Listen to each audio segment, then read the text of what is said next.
Today I'm at Thingvellir National Park, which is probably one of the more touristy places that I've been to for the channel. And a thing, by all definition, is something that can't otherwise be named, but in Germanic societies, a thing is an assembly. And here in Iceland, the Thingvellir means the plains of assembly, or fields of assembly. And that is exactly what happened here for almost 1,000 years, where thousands of Icelanders would gather for 2 weeks out of the year in order to establish their parliament.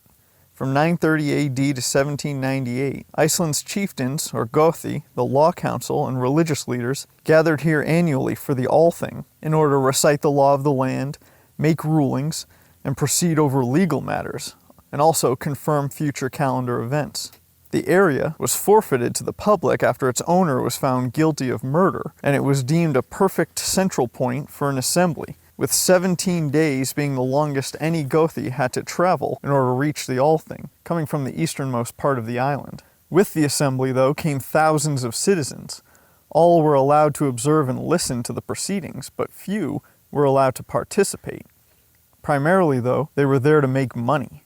Temporary camps were set up for the 2 weeks of the Althing, and they were filled with merchants, tanners, craftsmen, sword sharpeners, ale makers, and entertainers. There was games and feasts, and also work opportunities.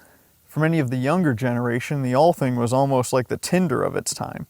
It may have been an official setting, but a festival grew around it every year. In doing so, it established the Icelandic language, culture, traditions, and literature, as pretty much everyone from the island assembled here for 2 weeks each year and took the things that they learned or experienced back to their villages around the island.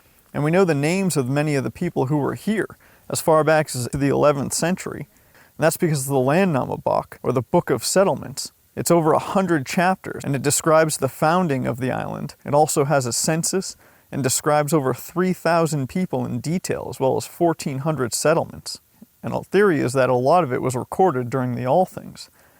Iceland's history is very well documented, mostly courtesy of the Althing.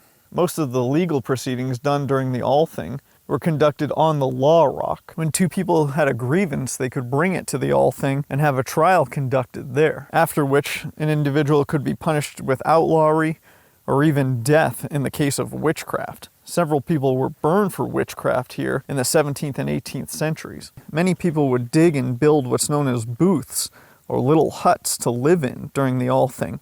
One of the most famous is by a saga-age chieftain, Snorri Thormason. His booth was situated right next to the Law Rock. People would stay in these booths for the entire 2 weeks each summer.